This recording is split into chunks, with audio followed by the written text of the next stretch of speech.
This is Jeff Davis with the Alignment Podcast, where we explore sales and marketing alignment strategy for B2B businesses. Make sure to visit jeffdavis2.com for all things alignment. Now let's talk about how to create togetherness.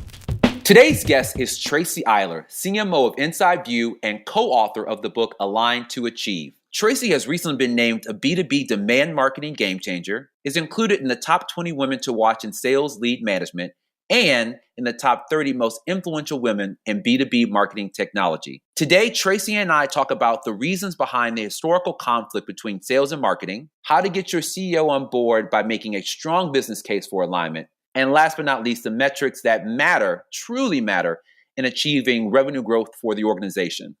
So with that said, let's start the episode. Tracy, thank you for being on the podcast today. Jeff, thanks for the invitation. It's great to talk to you and your audience. You as well. So excited. I've read Align to Achieve, so I really want to do a deep dive into the sales and marketing alignment strategy and get your insights and expertise for those that are listening. It's a popular topic. It is very popular. So why don't we just start with, tell us who Tracy Eiler is and how did you become to be so passionate about sales and marketing alignment? So I'm a lifetime business-to-business marketer. And my very first job when I was 16 years old, I was a sales development rep or lead qualification rep for a software company when I was in high school. And that experience was super interesting. I was one of 4 high school kids that all went under the pseudonym of Chris Kelly because it was a gender neutral, kind of homogeneous name. So if any of us quit, Chris would live on. And that experience really opened my eyes to what it was like to be on the front line of talking to a prospect. And in addition to that, I got to be friends with some of the sales executives that were in that company. It was called ComShare. It was in Ann Arbor, Michigan. And I realized how much pressure they were under. And in fact, I started a little business on the side where I did errands for them because they traveled so much. So for $100 a month, Jeff, I would pick up their dry cleaning and do lightweight grocery shopping. They all happened to be single guys. So that really gave me an affection and an affinity for sales execs. And then when I got into marketing, I was just always out in front of figuring out what sales needed and making sure that I really saw things from their perspective. And I really believe that marketing exists to make sales easier. And that's been a mantra my whole career. But like you and I have talked about in other conversation, there's often this tension between sales and marketing that is sometimes even encouraged by the CEO. So, that the topic is a lifetime topic. Every sales and marketing person I talk to has a strong emotion around it. And so I've gone on in my career and eventually becoming a CMO about 10 years ago. I just decided I really need to take this topic head on. I want to see how bad the problem is. Did some original research about it, and then teamed up with my sales exec counterpart, Andrea Austin, to co-author this book. So Wiley published it last fall. It's done very well. It's sold more than 15,000 copies. It's generating royalties. I never thought that would happen. And folks are really talking actively. And I think a lot of it is because the buyer has really changed so much and, is more in control in the way that they are gathering information and participating in the sales process. So it's really becoming an imperative for us to fix this problem. And I'm very passionate about it because of that. Yeah, I agree. And I think I come from a very, very same perspective. So help those that are listening today. Let's look back in history. What has caused this tension? Because this is not new, right? We all know that sales and marketing many, many times have combative and even sometimes toxic relationships.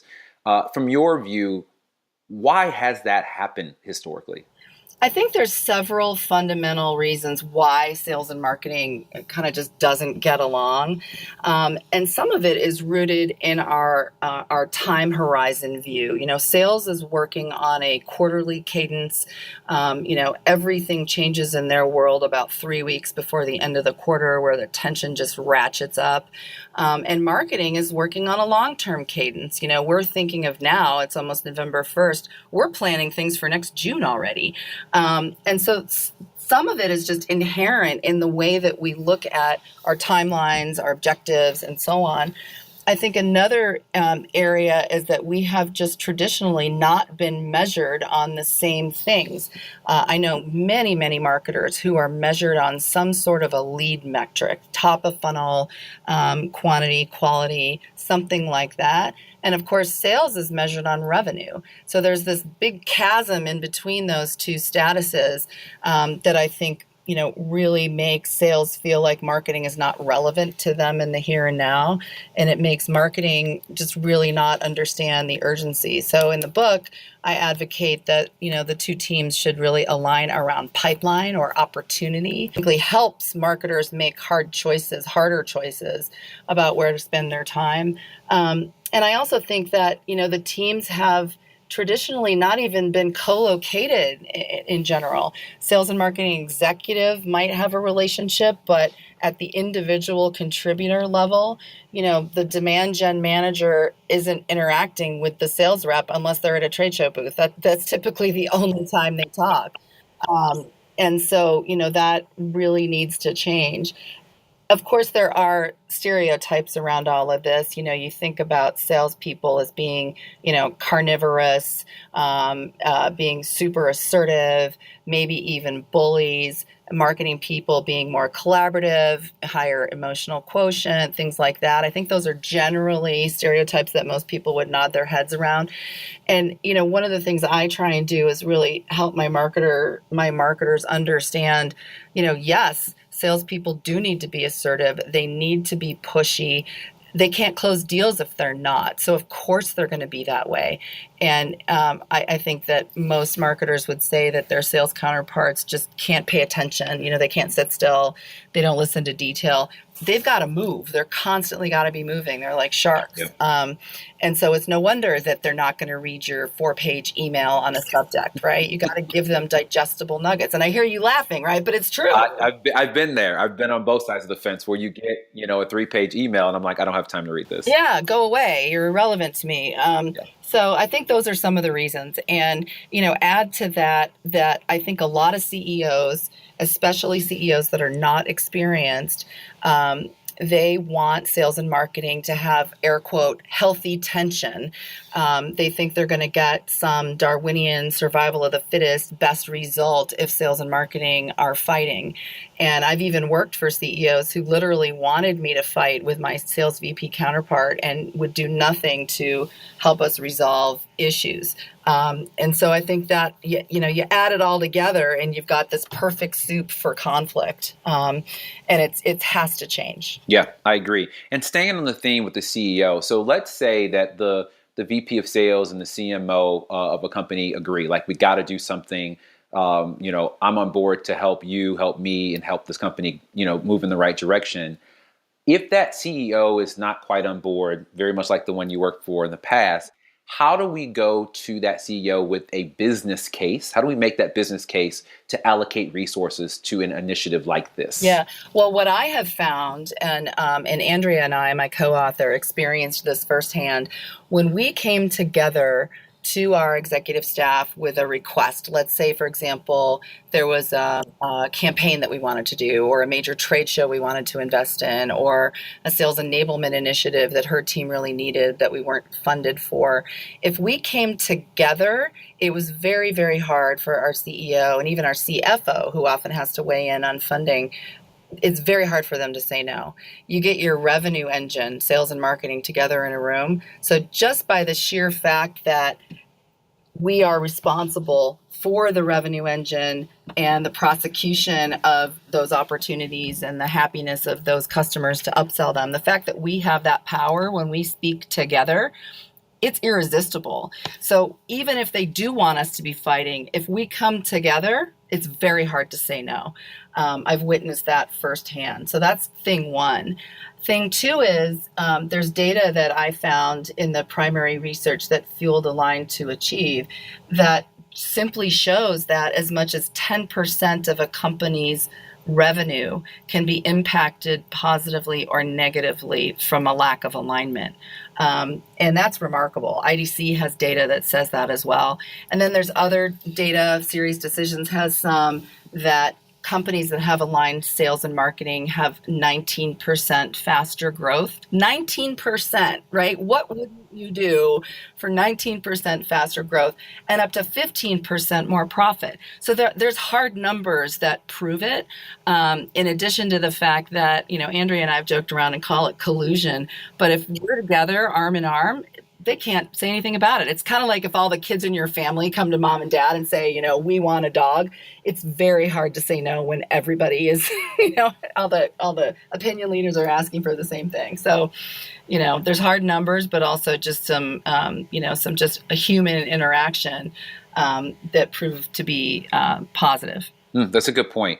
So I want to change gears a little bit and talk a little bit about the sales funnel. So I saw a video you did with Gerhard from Selling Power. Yes. And you mentioned that marketing needs to have visibility into the sales process. What I found interesting in your book, chapter 3 to be exact, you talk about this change from sales funnel to continuous engagement model. Help our listeners understand, what is that? Why is that? Why are we changing, or why do we need to change the way we look at that? Okay, that's a great question, and I think it's fascinating.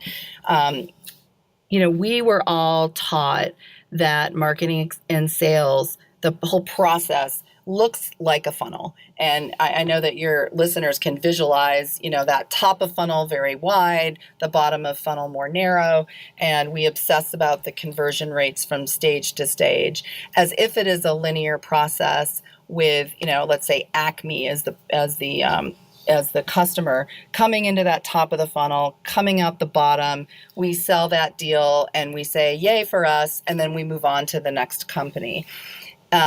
Today, so many of us have subscription revenue models where that renewal rate is a huge part of our ongoing revenue, and the opportunity to upsell our customers is very, very profitable. We all know that getting an existing customer to buy more new products, expand your services, and so on is way cheaper, way more efficient than finding that new customer. So I argue that the funnel isn't really a funnel anymore. Think of it as, a sideways 8 or an infinity loop that is continuous. And the reason for that is you find Acme and you get engaged with them, you close your first deal, and then you focus on growing that deal and growing. And the continuous loop just keeps going.